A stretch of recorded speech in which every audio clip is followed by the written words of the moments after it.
Hello,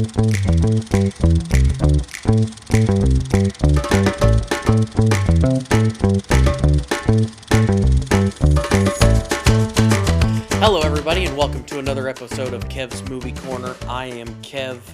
Nikki is joining me this week for The Alamo.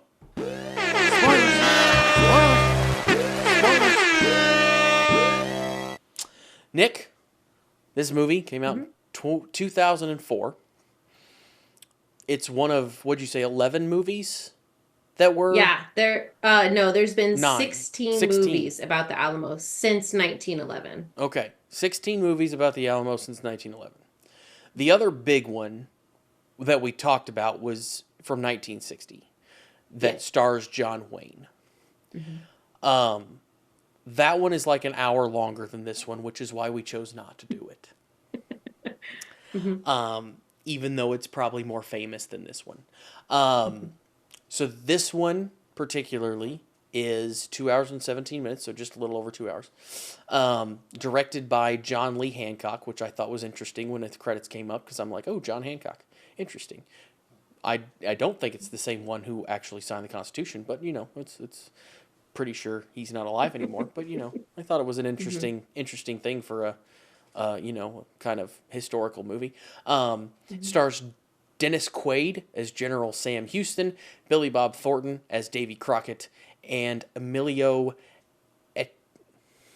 Echevarría, Ravia.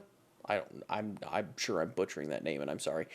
As Antonio Lopez de Santa Anna, who was the general of the Mexican army during the Mexican. I also have Texas to Revolution. shout out one of the producers. So Ron Howard Yes. was the main producer. I have to shout that out because he Go played Ron Opie Howard. Yes. on Andy Griffith, and my dog's name is Opie because of him. Yes. That's my shout. Go Ron Howard. We love Ron Howard. Ron Howard was actually originally supposed to direct this. Did you know that? Oh, no, I didn't. This is one of the trivia things that I have. He was originally supposed to direct it, and Russell Crowe was supposed to play Sam Houston.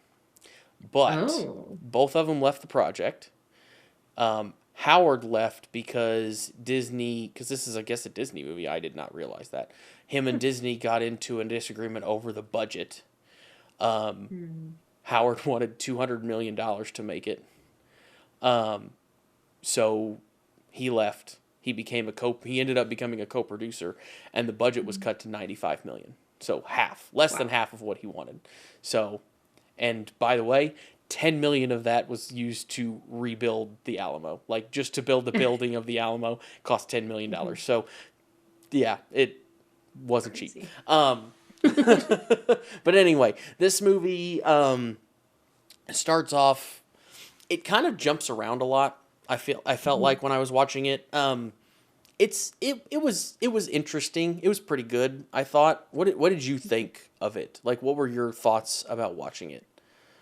Because I've seen it a couple times over the years. I think that there are other Alamo movies that are better, but this one to me feels more authentic. Okay. And I saw a lot of, when I was looking through the reviews and things for this episode, I saw a lot of people said this one is more historically accurate. And I do get that sense, like, since we just researched the Alamo for an episode and then had to watch this for this episode too, it does feel more accurate. Is it as enthralling and like, I don't know the right word. The John Wayne one is more, you feel more of that, like, pride of the USA, like kind of like an old Western type vibe. I don't know. And this one is just different. I don't think it's bad. I just think it's different. Okay. I loved the costumes and the portrayals of, like, Davy Crockett. I feel like they were really true to probably how these people actually were. I don't know how they actually were, but feels like they were pretty close to the best there. Not close to the best. You know what I mean? Yeah. Close to the characters there. The only one character that surprised me was Santa Anna. And I think it was because they made him out to be this like super evil dictator, Yeah. which I mean he was a dictator. But some of the other movies I feel like give more of a backstory of how he got that way. There's a little more like nuance to it, maybe. Okay. I don't know. Whereas But this one, he's overall, I just mean, I kind think of it's a fine movie and the costumes are great and some of the characters are really good and the music is okay. yeah. This Yeah. one, they just kind of, whereas you say the other ones give him backstory, which might be why they're a little bit longer. This one just Hmm. starts with he's just cruel. You just see him as Yeah. being cruel from the beginning. You don't ever get a Hmm. backstory of why he is that way. Yeah. So that might be part of it. Exactly. Um, I I thought it was I kind of the same way. I thought it was okay to watch. Hmm. It does jump around a lot because there's like Hmm. it cuts from one place to another. There's a couple flashback like feeling things that go on where Hmm. it's kind of like all over the place. Um, but it starts off. Does it start off in Washington? The first big thing that you see is like Sam Houston in Washington trying to sell Texas Yeah. to the U.S. Hmm. But it and what Davy Crockett has just lost an election. He goes down to Texas to the Alamo to try to help. Doesn't realize that what Sam Houston was actually doing was trying to get help to fight the the Mexicans for Hmm. independence. He thought it was already done, so this is a whole big thing. And then you Hmm. actually get it.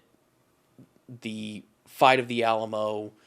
Houston can't get help to go fight this battle, and then eventually you have the fight, the siege of the Alamo, the fight of the Alamo with Crockett and everybody there, and then um, you get a cut back to Houston and his army and them defeating Santa Anna, and then Hmm. that's basically where the movie ends. So it's Yeah. kind of a it's not a there's not a lot to it. It's very Hmm. you know very from what I thought after looking over after we did our Alamo episode and I like looked through the Alamo stuff because again, Hmm. folks, if you are watching, which I forgot to change the background, we are insufficient on this on the normal podcast. So I didn't do a ton of studying on the Alamo, but what I did look through on the Texas Revolution and the Alamo, this movie was pretty freaking accurate to what I Hmm. read about. Um, Yeah. Even as far as like one of the controversies, the only historical thing that I found again was that it's still unclear whether or not Davy Crockett actually died during the battle or as a prisoner of war afterwards. The movie Hmm. portrays him dying as a prisoner of war, which Yeah. was what some of the Spanish officers or Mexican officers said happened in their notes, was Hmm. found in their notes. There's some historians that say that there's too many inconsistencies with that and don't agree. So it's Yeah. just kind of a up in the air thing at this point. They don't really know for sure because there's been other accounts that say that he was seen dead among all the bodies at after the battle. Yeah. So The mayor of San Antonio said that. yeah, Yeah. so I Yeah, I thought it's not a bad movie at all. I don't know why it was such a flop it was in the a box office. I don't terrible know why, flop. but it was. Oh, another thing about we were talking about historical accuracy. In the John Wayne 1961, Hmm. they had more people in the movie than it like actually fought in the battles, whereas this one was more reflective of like it was a small number of Yeah, Texans comparatively. So, yeah. yeah, Overall, I thought it's an okay movie. It seems more historically accurate and it's decent. yeah. So this movie, like you said, was a flop. It was actually it's considered one of the biggest box office flops in history. Wow. With marketing and everything, it cost $140 million to make this film. After the second month in theaters, it had only grossed 25. Wow. So That's it did crazy. not do well at all. Yeah. Um, a couple of other interesting things that I thought were that I saw in the like trivia section of IMDb. Um, Hmm. Several people that played extras that played the Texans in the movie were actual descendants of the defenders, which is kind of interesting. Oh, I did not know that. Um, Billy Bob Thornton actually learned to play the violin for parts that he played the violin in as Davy Crockett, which I thought was Hmm. interesting. and the set was the largest and most expensive ever built in North America to date at 51 acres. Wow. I did not know that either. And That's they interesting. they would get pissed off at the media and stuff because they would fly helicopters over and then they would flip them off because they couldn't use those scenes. They couldn't use those shots, which I thought was funny. Also, I did think this is the only other trivia thing that I pulled that I thought was funny. We've talked about everything else. One of the extras, right before a scene, grabbed a bag of Doritos and then went to the scene, and he didn't have time to eat it, so he stuffed it in his coat. And when he was shot on the field and fell dead, the Doritos came out of his coat. And they had to reshoot the whole thing. So from then on, every single actor had to be checked before they shot a scene again. Gosh. I thought that was always takes one guy. Always just what are you doing, dude? Come on. Like what are you what are we doing here? What are we doing here? So yeah, it was a good movie. It was a relatively good movie. If you like history, I think it's a pretty decent watch. Agreed. It's a little over 2 hours. I didn't feel like it was too slow. Like there wasn't a bunch of points where I was like, okay, well this is dragging on, or this is a boring, or I don't want to watch this anymore, or anything like that. So yeah, I will say that it had a pretty good pace. I will say one thing that did annoy me with it, Nick, is the scenes with Santa Ana. The subtitles. Oh, because they're speaking Spanish? Not just the subtitles. Subtitles are fine. I'm not a big fan of subtitles, but it's fine. Whatever. I know you have to have them because I don't know how to speak Spanish. Yeah. They were yellow on, like, yes. I couldn't read them half the time because they're on they're on like their yellow uniforms, and I'm like, I can't even understand. I can't even read what that says. I don't know what he's saying anymore. Yeah, I noticed that too, and I was like, oh, that's interesting. That's a poor choice. Interesting choice. Yeah, that's an interesting choice. But I also think it's funny, and I don't know. I'm sure this was relatively accurate. The whole idea of a general bringing like full on, all of your artwork and chefs and cakes and food and everything else with you everywhere you go when you go into battle is just flipping crazy to me. Like, yeah, I'm sure it happened. Like we're back in the Roman Empire. I'm sure they did that. It's just they travel around. Crazy to me that you would do something like that. Yeah.